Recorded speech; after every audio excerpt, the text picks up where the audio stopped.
Bonsoir François Ruffin. Bonsoir monsieur. Merci d'être avec nous. Je le disais, vous êtes journaliste. Vous avez fait le CFJ, la prestigieuse école de journalisme à Paris. Vous avez travaillé à Acrimed, au Monde diplomatique. Puis vous avez monté votre propre journal, Fakir, dans la région d'Amiens. J'ai commencé par lancer mon journal avant même d'entrer à l'école de journalisme et faire quoi que ce soit d'autre en 1999. Ouais. D'accord. Fakir, plus ancien que vos premières classes à Acrimed ou au Monde Diplo.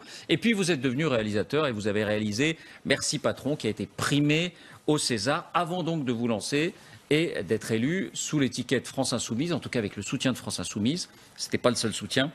Et de devenir député et de, faire vos premiers pas avec ce style, fait d'un grand culot, fait d'une grande liberté de ton et d'un peu d'humour, quelques instantanés de votre présence à l'Assemblée. Pour moi, c'est mon premier débat à l'Assemblée nationale ici. Pour vous aussi, c'est un dépucelage parlementaire quelque part. Quel est le début de carrière d'Emmanuel Macron? Il faut quand même le rappeler puisqu'on parle de pantouflage. Pardon? S'il vous plaît. Dans les usages, ok. Bon, la veste avec la chemise dans le pantalon et tout. Non, parce que ça plaît pas à Monsieur Jacob, mais ça plaît pas non plus à ma mère. Donc voilà. J'ai pas envie d'être le clown de service qui vient gueuler tout le temps. Faut dire aux Français que c'est pas ici que nous légiférons. On fait de la figuration. Pour la ministre de la Justice, je vous proposerais bien de vous envoyer en prison. Non pas en cellule, mais juste un stage. On ne peut pas appeler ça autrement qu'une assemblée de godillots. François Ruffin, qu'avez-vous découvert à l'Assemblée, une institution que vous moquiez volontiers, pas spécialement l'Assemblée, mais les institutions politiques d'une manière générale? Qu'avez-vous découvert que vous ne soupçonniez pas? Bon, d'abord, moi, j'ai pas été. Enfin, je veux dire, je me suis toujours inscrit dans le cadre de la République et puis tout ça. Et j'ai jamais dit les partis c'est nul, les syndicats c'est nul, et puis on va faire complètement autre chose. Donc, je veux dire, je regardais quand même ce qui se passait à l'Assemblée nationale, comment se faisaient les lois. Bon, qu'est-ce que j'ai appris? Bon, c'est pas vraiment appris, mais c'est découvert de l'intérieur que c'est malheureusement pas à l'Assemblée que se font les lois. Que c'est le poids de l'exécutif dans le système français, il est quand même extrêmement puissant. Donc, on a des lois qui arrivent de l'Élysée et qui tombent en vrac sur le Parlement, qui est quand même très largement une chambre d'enregistrement, avec la joie de pouvoir de temps en temps déposer des petits amendements sur des virgules. Ce que je vais vous dire, est-ce que ça peut être un contre-pouvoir quand on est député de l'opposition, un contre-pouvoir efficace? Comme ça n'est pas le lieu réel du travail législatif, et je le regrette, et je souhaite un rééquilibrage, c'est dans ce sens-là que je souhaite que ça aille, mais ça remplit quand même une fonction qui est une fonction tribunicienne, c'est-à-dire qu'on a une tribune pour porter la parole des gens, et c'est ce que je m'applique à faire au quotidien, et c'est pas nul, le nombre de personnes que je croise et qui me disent on respire, parce que les gens ont besoin de se sentir représentés, ils ont besoin de quelqu'un qui porte leur parole un peu plus haut, même si ça change pas quelque chose dans l'immédiat. Alors ça peut paraître anecdotique, mais ça n'est pas seulement anecdotique. Vous aviez dit, quand je serai député, mon indemnité qui est de 7 200 €, je crois, ou un peu plus, je ne la toucherai qu'en très petite partie. Je ne toucherai que le SMIC. Est-ce que vous ne touchez que le SMIC aujourd'hui? Oui, c'est parce que d'abord je n'ai pas dit ça pour que ça soit médiatisé. Je l'ai dit parce que je tournais dans les quartiers populaires, notamment d'Amiens, de ma ville, et je voyais tout ce qu'on se prenait à la figure. Il y avait l'affaire Pénélope Fillon et tout ça, et c'était les politiques. Vous êtes des pourris, vous faites ça que pour le fric et tout ça. Je me suis dit bon, on va mettre les choses sur, voilà, on va dire c'est clair. Moi, je fais pas ça pour le fric, puisque si je suis élu, je serai payé au SMIC, mais je ne faisais pas ça pour donner l'exemple au reste de la classe politique du pays. Et où va le reste de votre indemnité? À des associations. À des associations? Oui. À Amiens? Non, pour la plupart, c'est des associations d'ampleur nationale, mais j'ai pas envie, j'ai pas envie d'étaler cette générosité qui n'en est pas une. Vous voyez, j'ai pris un engagement, je le tiens, et puis c'est tout. Donc ça va à des associations d'utilité publique. En revanche, vos collaborateurs parlementaires sont payés pour vous assister à l'Assemblée, mais un jour par semaine, ils sont payés pour s'occuper de votre journal Fakir. Est-ce que ça n'est pas un détournement de fonds publics? Mais non, c'est l'inverse. Je m'excuse, mais c'est parce que je savais que mes attachés parlementaires, ils souhaiteraient continuer à faire ce journal que moi je porte depuis 18 ans et je n'ai pas arrêté de le faire et qu'eux continueraient à vouloir le faire. Mais si je ne les avais pas embauchés pour faire le temps de travail qu'ils consacrent au journal, on aurait dit, mais finalement, ils sont payés par l'Assemblée nationale pour travailler pour Fakir. J'ai préféré clarifier les choses, et il y a 4 jours de travail à l'Assemblée nationale, et il y a 1 jour de travail Fakir. Et je tiens à dire qu'avant la moindre de ces démarches, nous nous sommes adressés à la déontologue de l'Assemblée nationale qui nous a dit, oui, c'est ce qu'il faut faire. Voilà, donc, le 5e jour, ils ne sont plus rémunérés par l'Assemblée nationale? Non, il y a 4 jours où ils sont payés par l'Assemblée nationale et le 5e jour, il est payé par Fakir. Ils sont 80%, 20%. Alors, vous avez en face de vous, en tant que député d'opposition, un président de la République très actif, un président de la République qui réussit à imposer ses réformes et qui n'hésite pas à vous rencontrer. Quand je dis vous, c'est l'opposition, puis c'est vous-même aussi. Regardez, c'était à Whirlpool il y a quelques semaines lorsqu'il était revenu sur les lieux. Je ne suis pas là du tout pour casser quoi que ce soit. Je suis là pour tenter de... Si on ne vous interpelle pas aujourd'hui, vous savez comment ça fonctionne. C'est pas demain, on ne peut pas se réveiller demain. Donc moi, je le redis, on a là des gens qui en plus, ce sont les plus jeunes qui étaient ici. Et le problème ce sont les plus jeunes qui étaient ici et qui n'ont pas pu, pendant ces années, n'ont pas pu construire leur maison, n'ont pas pu fonder leur famille, et tout ça, et qui se retrouvent à poil à la sortie. C'est pour ça que vous ne m'avez jamais entendu défendre ni l'intérim, ni les contrats courts, ni la précarité. Moi, je crois au dialogue social, parce qu'on a beaucoup caricaturé aussi les réformes en cours. Les réformes en cours, c'est du dialogue social dans l'entreprise. C'est pas de la précarité. On va pas élargir à tout ça. Non, mais c'est pas de la précarité. Parce mais... qu'aujourd'hui, qu'est-ce qui fait qu'on est dans une telle précarité? C'est aussi le système hypocrite du marché du travail dans lequel on vit. Alors, ce n'est pas tellement sur le fond que je voulais vous poser la question, mais est-ce qu'il n'a pas gagné aussi Emmanuel Macron parce qu'il arrive à intégrer, à digérer ses oppositions, quitte à les traiter, quitte à leur accorder de l'attention, comme c'était le cas cette fois-là?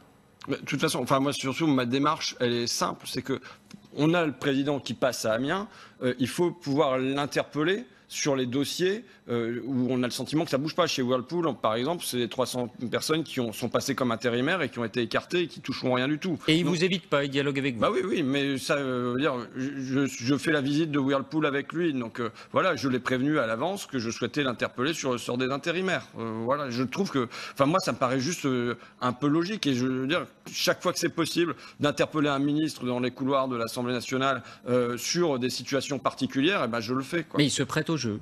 Les ministres et Emmanuel Macron? Bah oui. Moi, je trouve, en tout cas, moi, je ferais de même. Mais j'allais dire, est-ce que ce système qu'on peut dénoncer quand on est à l'extérieur, finalement, quand on le voit fonctionner, quand on y participe, est-ce que vous ne vous dites pas, oui, il y a de la démocratie, il y a du bon fonctionnement dans le système, je suis écouté? Oui, je suis écouté, mais le problème, c'est que pour l'instant, en l'occurrence, Emmanuel Macron, sur ce dossier-là, mais je ne suis pas là pour faire du Macron bashing, mais il s'est engagé à rendre public la liste des 300 personnes qui sont passées par intérim chez Whirlpool pendant des années et des années, et que Whirlpool a écarté avant de créer le plan social en disant, oula, s'ils sont là au moment du plan social, ils vont bouger avec les salariés, donc il ne faut pas ça, donc on les éjecte. On est maintenant, je ne sais pas, 2 mois plus tard, on n'a toujours pas la liste des personnes qui sont passées en intérim chez Whirlpool. Par ailleurs, il y a une vingtaine de salariés qui, vraisemblablement, ne seront peut-être pas repris. Donc, je profite de ce plateau aussi pour signaler mon inquiétude là-dessus, et puis qu'on n'a toujours pas les réponses sur les 300 intérimaires. Donc, c'est bien d'être écouté. Maintenant, il faut que être entendu. Il faut que derrière, ça suive aussi. Alors, une chose encore, votre rapport à la France insoumise. Jean-Luc Mélenchon, il dit, nous, on est l'opposition, la première opposition, et on est prêt à gouverner, on est prêt à relever le gant. Vous, lors de votre chronique régulière sur votre chaîne YouTube, vous avez dit un peu l'inverse. On vous écoute et on écoute la réponse d'Alexis Corbière. On est bien en opposition, ça on est très bien là, mais moi-même, j'éprouve un certain vertige à l'idée qu'on puisse détenir le pouvoir. Je ne nous sens pas prêts. Qui sont les techniciens sur lesquels on va pouvoir s'appuyer? C'est pas les technos de Bercy, les inspecteurs des finances, qui vont être volontiers pour un programme de transformation. C'est un garçon modeste qui, lui, n'est pas dans la volonté tout le temps. Évidemment, il est face aux difficultés, et ce seraient des énormes difficultés, sans aucun doute. Pour autant, n'en tirons pas la conclusion que d'autres seraient plus près que nous. C'est un gentil garçon. Et t'inquiète pas, François, si les Français nous font confiance, je m'adresse à mon avis, on y arrivera. Bon, vous leur cassez un peu leur message alors à la France insoumise. Mais moi, c'est votre liberté? Non, mais moi, en tout cas, c'est sûr que ma liberté d'expression, je la maintiendrai quoi qu'il advienne. Mais ça, sur le fond, moi, je dis aujourd'hui, est-ce que nous sommes prêts à gouverner? Je suis dubitatif. Mais par contre, ce que je sais, c'est que tous les jours, nous gagnons en compétences. Et que moi, en fait, c'est un pari. C'est sur quelle durée on se fait ce pari-là? Est-ce que c'est sur un pari sur quelques mois, ou maintenant que le combat électoral est terminé, on se donne quelques années, on se dit, eh bien, on va être prêt dans 4 ans, ou on s'apprêterait dans 5 ans. Et moi, ce que je vois surtout quand je suis dans le groupe à la France Insoumise, c'est la qualité des assistants, des collaborateurs, des attachés, qui ont un niveau intellectuel, un niveau de formation qui est impressionnant et qui abattent un boulot considérable. Donc vous dites qu'on progresse, on va progresser. Oui. Et moi, ce que je sens, c'est une montée du niveau. Je veux dire, moi, j'étais bien plus, je dis ça comme ça, mais j'étais bien plus con à leur âge qu'ils le sont. Et donc, ce que je sens autour de tout ça, c'est la montée du niveau politique. Mais ce que j'appelle la conquête de l'hégémonie, c'est-à-dire gagner le pouvoir et être capable de l'exercer, je ne pense pas que ça se fasse en quelques mois. Mais je pense qu'on avance vers ça. Donc, quand je dis je ne suis pas prêt aujourd'hui, surtout, il faut voir que ce n'est pas parce que j'aurais pas le moral. C'est au contraire parce que j'ai le moral. Moi, j'appartiens à une famille politique. Au sens large, parce que j'ai jamais été encarté dans un parti, je ne suis pas. Mais pour qui l'exercice du pouvoir relevait de la fiction, de l'utopie. Vous étiez uniquement dans la contestation. Ben oui, ça paraissait impossible avec toutes ces sectes ces groupuscules qui se déchiraient entre eux et tout ça. Et je dirais que les campagnes de Jean-Luc Mélenchon de 2012 ou 2017, elles ont rendu possible la victoire. Et donc ça veut dire qu'on commence à se dire, mais peut-être que c'est possible de gouverner. Maintenant, moi, ce que je viens dire dans cette vidéo, c'est attention. On n'y est pas encore. Il y a des obstacles sur notre route, on peut y arriver. Il y a des obstacles sur notre route. Voilà les obstacles qu'on a. On va peut-être pas y arriver en quelques semaines, on va pas y arriver en quelques mois, mais il faut être prêt dans les temps à venir. Et je préfère. Moi, j'avance avec mon doute. Quand on est en plein combat, on n'a pas le droit au doute, mais il y a des moments où on a le droit au doute. Et je pense que faire part de ces doutes, c'est une preuve de force plus qu'une marque de faiblesse. Et donc moi, j'avance avec mes doutes et je dis, ben voilà les obstacles que nous avons à franchir. Il faut qu'on gagne des techniciens, il faut qu'on s'entoure de plus en plus de gens compétents. Il faut qu'on arrive à allier la classe moyenne avec les classes populaires. On a un certain nombre de conditions à remplir pour être en état de gouverner. Et je pense qu'aujourd'hui, l'objectif, c'est qu'aujourd'hui, quand on dise la gauche, on pense à nous, et que demain, on pense que cette gauche-là, on peut lui donner les clés du pays. Fabien Amias nous rejoint.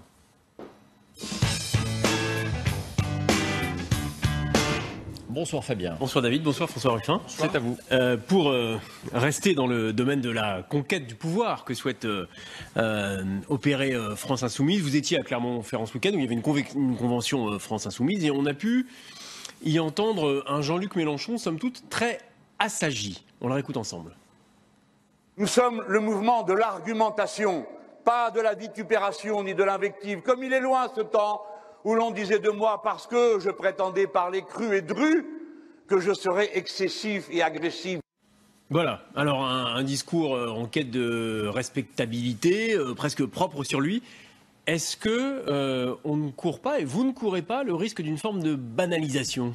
Est-ce que quand vous regardez mes interventions à l'Assemblée nationale, est-ce que vous avez le sentiment que je suis dans la banalisation ? Enfin, je pense pas. Les vôtres non, mais on a le sentiment que le chef, je ne sais pas si c'est comme ça qu'on dit, de la France Insoumise, Jean-Luc Mélenchon, en tout cas, lui, on va dire qu'il est en quête, justement, qu'on ne puisse plus lui reprocher cette espèce de flamboyance verbale. Vous savez, s'il fait de la flamboyance, on va l'engueuler pour ça, et puis s'il n'en fait pas, on va lui dire qu'il se banalise. Vous l'avez engueulé un peu. Moi ? Oui. Pas du tout. Vous avez dit le ton qu'on adopte parfois, notamment contre les journalistes, mais non, mais moi, il est un peu contre-productif. Ça s'adressait aux internautes. Moi, quand vous regardez les commentaires sur les pages Facebook, souvent, je déplore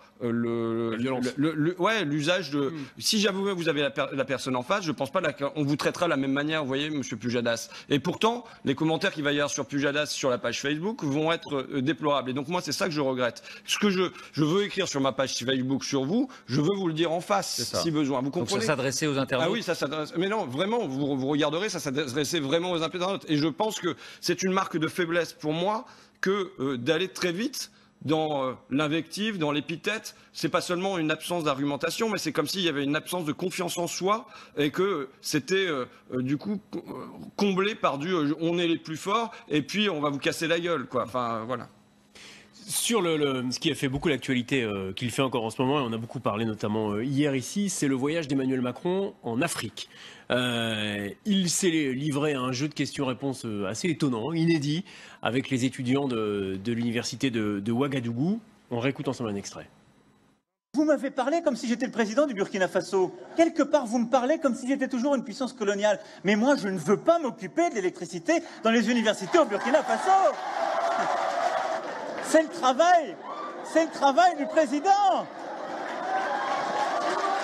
Du coup, il s'en va, reste là.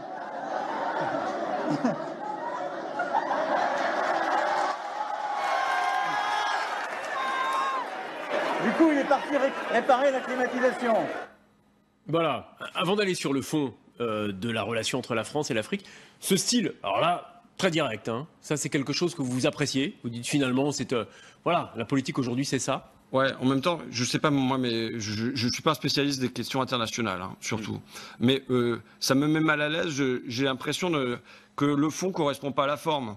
Sur le fond, c'est-à-dire que sur le fond, on vous dit la France n'est plus une puissance coloniale, et sur la forme, dans la manière de traiter un chef d'État, je suis pas sûr qu'il s'adresserait à Donald Trump de la même manière. Vous voyez, enfin moi, je trouve qu'il y a que ça colle pas. Moi, plus largement, ce que je souhaiterais, si on n'est plus une puissance coloniale, c'est qu'on puisse avoir un vrai débat sur les interventions françaises à l'étranger. Là, on est dans une forme d'inertie où ce qui a été décidé sous Hollande, voire sous Sarkozy, est accompagné et on n'en établit pas un bilan critique. Je ne suis pas un spécialiste de ces questions, mais je souhaiterais qu'on puisse avoir un débat là-dessus, surtout par exemple sur... Là, vous pensez à la Libye? Je pense en premier lieu à la Libye, mais je pense en deuxième lieu à la Centrafrique. Quand je lis que en Centrafrique, je le redis en toute modestie, en toute humilité, mais il y a un documentaire qui est paru qui s'appelle The Ambassador. Je ne sais pas si vous avez vu ça, un film danois. Bon, c'est un peu une comédie aussi, mais c'est réel. Et il y a un barbouze qui est interrogé, qui s'appelle Jean-Guy Le Foll, et qui explique que la Centrafrique est utilisée comme le livret de caisse d'épargne de la France. C'est comme si le sous-sol de la Centrafrique appartenait à la France. Et ça a été vrai pendant des décennies. Donc et voilà, ça il faut en établir. On peut dire aussi que la France a évité un génocide là-bas. Oui, mais d'accord, mais je veux dire, guerre civile pourquoi on en est arrivé là? Je veux dire, je souhaiterais en tout cas qu'on puisse avoir un débat de fond et que ce soit pas occulté. En effet, je lis toujours ça dans les journaux, à savoir que la France a évité un génocide. Et je suis prêt à adopter cette version aussi. Mais par contre, je souhaite qu'on ait un vrai bilan critique sur qu'a fait la France depuis 3 décennies. Sur la présence de soldats français, par exemple, au Sahel, ça c'est les opérations de lutte contre le terrorisme. On a 4500 hommes qui sont engagés aujourd'hui au Sahel, notamment au Mali. Ça vous pose une difficulté? C'est aussi quelque chose que vous voudriez voir réévaluer? Oui, je souhaite une réévaluation. Moi, je souhaite que... Pour vous, au nom de la lutte contre le terrorisme, on ne peut pas avoir ce type d'engagement? Je ne dis pas, attendez, je n'ai pas dit on ne peut pas avoir ce type d'engagement. J'ai dit il doit être permis de poser des questions. Je ne suis pas forcément hostile, j'y suis pas forcément favorable. Je dis qu'aujourd'hui, la démocratie, c'est de pouvoir poser des questions. Et ces questions de politique étrangère et de présence de la France en Afrique, elles se traitent sous la forme de l'inertie, c'est-à-dire c'était comme ça, on continue comme ça, et puis il faut qu'on y soit. Ben, je pense que les questions peuvent être posées, c'est tout. Alors une autre question justement. Manuel Valls, il s'est lancé dans un combat contre les accommodements avec la radicalisation islamiste. Il pointe par exemple les complaisances d'Eddie Plenel. Sans revenir sur son style, est-ce qu'il pointe un vrai problème à vos yeux? Non, je trouve que c'est vraiment... Enfin, pour moi, ce que je ressens, c'est qu'il a trouvé un truc pour se faire exister et on rajoute de l'huile sur le feu. Mais c'est quelque chose qui n'existe pas, c'est pas un problème qui se pose aujourd'hui. Le truc, c'est... vous savez, je peux vous dire que ce que je ressens dans toutes les entreprises dans lesquelles je vais, c'est que les salariés, ils ont peur, ils vivent dans une forme de peur. J'ai des tas de témoignages là-dessus. Et ce fait social majeur, qui est massif de mon point de vue, il est peu présent. Et là, vous avez un fait social qui est réel, mais dont on fait on emmêle la pelote et tout ça. Et je trouve pas que ça soit la bonne manière pour sortir des difficultés que de rajouter de l'huile sur le feu. Bon, ça vaut pour Manuel Valls, mais ça peut, pardon David, valoir aussi pour une députée qui est dans vos rangs, Danielle Obono, qui fait beaucoup parler d'elle, mais qui elle aussi met ses sujets au centre de la table et quitte parfois d'ailleurs à sembler on va dire en proximité avec ce qu'on appelle les indigènes de la République, dont on accuse à tort ou à raison. Moi, je ne sais pas de flirter avec l'antisémitisme. Moi, je vois une grosse différence, c'est que Danielle Obono, on la relance en permanence sur ce sujet-là. C'est pas comme si elle souhaitait y aller. Vous voyez, Manuel Valls, il souhaite aller sur ces sujets-là. Et après, je pense sur le fond, les positions de Daniel sont... Elle vous dérange d'une certaine manière? Non, elle ne me dérange pas. Elle me dérange pas. Mais je sais que la Il n'y a position... pas un discours de fermeté à tenir sur ces valeurs. Elles sont Mais pas menacées. je pense qu'en tout cas, du côté de la France insoumise, on voit très bien où est le centre de gravité. Liberté, égalité, fraternité, laïcité. Je pense qu'il y a, c'est pas comme s'il y avait des ambiguïtés dans le discours de la France insoumise, de mon point de vue, quoi. Et vous pensez, au-delà du fait que vous pensez qu'on en parle trop, mais cela mis à part, est-ce que vous estimez qu'il y a un sujet de préoccupation quand même? C'est quoi le sujet de préoccupation? Le sujet de préoccupation, c'est que les règles de la République, et notamment celles de la laïcité, et les règles de la mixité aussi, ne seraient pas respectées dans un certain nombre de quartiers. Mais chaque fois que ça se présente, il faut que ça soit réglé. Mais je redis...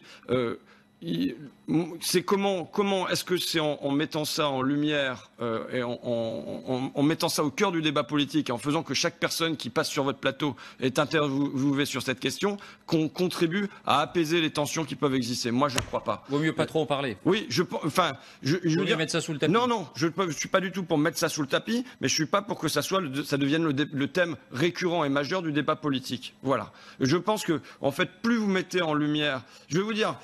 Quel est le socle politique que je veux construire pour accéder au pouvoir demain et l'exercer? Je veux l'alliance des classes populaires d'origine immigrée et dans les quartiers des villes et des classes populaires, on va dire blanches, des zones rurales, périurbaines et ainsi de suite. Et je sais que chaque fois qu'on situe le débat sur le terrain économique et social, on contribue à fédérer ça. Et chaque fois qu'on le situe sur le terrain culturel et cultuel, il y a un risque. Et certains discours peuvent, et c'est ce qu'on peut reprocher à Manuel Valls, mais c'est aussi ce qu'on peut reprocher à Daniel Obono, monter les communautés les unes contre les autres. Mais et moi, donc, les écarter du dessin que vous nourrissez. Je fais tout pour les réunir. Et y compris autour d'un baby-foot, par exemple. Non, parce que samedi dernier, avant de monter à Clermont, en gare de Lyon, il y avait un black qui commençait à jouer tout seul avec le baby-foot, vous savez, qui se trouve dans les gares. Et puis, je lui ai demandé, tu veux faire une partie? Il y a un agent de sécurité qui est arrivé avec son bracelet orange, qui voulait faire un selfie avec moi. Je lui ai demandé, tu veux jouer? Il était d'origine maghrébine. Et puis ensuite, il y a un breton qui est arrivé et on a fait une partie de baby-foot à 4. Alors, ça fait un peu Unity de Color of Benetton, mais voilà la France que je veux. Et elle peut se réaliser tous les jours et partout. L'info en plus, on va parler d'environnement, ça va vous intéresser, mais d'environnement dans l'espace, le camion poubelle de l'espace, c'est l'info en plus avec Benjamin Dard. Bonsoir Benjamin. Bonsoir tout le monde, bonsoir David. Alors de quoi s'agit-il? Alors, vous allez voir, c'est imminent d'abord, c'est pour début 2018, pour bientôt. En fait, on va envoyer un engin spatial, un vaisseau spatial, vous allez voir sur ces images. Eh bien, pourquoi faire? Eh bien, pour aller nettoyer l'espace. Alors, vous allez voir, regardez, ça a la taille en fait d'une machine à laver, ça a la même fonction, c'est-à-dire nettoyer, mais simplement, le périmètre est un petit peu plus vaste, c'est juste l'espace, rien que ça. Et ça, en fait, va y parvenir avec deux fonctions. Vous voyez d'abord, il peut soit lancer un filet autour du débris, soit il peut harponner ce débris. En fait, l'idée, c'est quoi, David? L'idée, c'est simplement, pour le vaisseau spatial, de ramener ces débris hors des orbites, dans l'atmosphère terrestre, de façon en fait à cesser de nuire, de façon à cesser de... Il y a urgence, ça veut dire que là, ces débris, on a atteint un point de non-retour, il y a danger? Les chiffres sont assez spectaculaires. Il y a près de 20 000 débris en fait qui se baladent au-dessus de nos têtes, c'est quand même considérable. Ça va en fait de l'appareil photo perdu par Sonny Williams, vous savez, l'astronaute, jusqu'à 1500 satellites désactivés. Donc c'est absolument considérable. C'est l'équivalent de 7500 tonnes quand même de métal. C'est la tour Eiffel éparpillée façon puzzle dans l'espace. Et qui peuvent percuter la Station Spatiale Internationale. On se souvient évidemment du film Gravity. C'est Gravity. C'est effectivement le problème qui se pose, c'est qu'effectivement, à chaque instant, ces débris peuvent rentrer en collision avec des satellites existants, donc causer des dommages considérables. Et un seul chiffre. L'an dernier, un éclat de peinture a suffi à fissurer l'un des hublots de l'ISS. Donc c'est pour vous dire, un débris d'1 millimètre dans l'espace, en fait c'est l'équivalent d'une boule de bowling projetée à 100 km/h. Donc vous imaginez les dégâts. Et qui va lancer ce camion? Les États-Unis, l'Europe? Les Anglais. Avec une contribution quand même des Français, puisque Thales et EADS sont partie prenante à ce projet. Et il va ramasser beaucoup de débris? Quelques-uns? La plupart? On va attendre, effectivement. On va attendre la mise en œuvre dès 2018 pour voir. Mais c'est une première mondiale. Il y avait eu un précédent qui a malheureusement échoué. Donc il va falloir observer avec attention ce qui va se passer. François Ruffin, ça vous inspire un commentaire? Moi, ça m'inspire. Bon, on voit ce que le génie humain est capable de réaliser. Mais je veux dire que moi, ma principale inquiétude, elle est sur l'écologie, sur l'avenir de notre planète. Et vous savez, c'est par exemple le type de thèmes qui sont régulièrement éclipsés. Non, mais voilà. 21, j'en ai pas parlé ce soir. Et je pense que c'est. Moi, si je regarde ce que ça va donner pour mes gamins, le mouvement social, il a des hauts, il a des bas. Et donc, c'est par cycle. Et on peut espérer que ça revienne. En revanche, ce qui est détruit ne sera plus reconstruit sur le plan planétaire. Et moi, c'est l'inquiétude principale qui me travaille. Merci François Ruffin d'avoir répondu à nos questions. Merci Benjamin. Merci Fabien.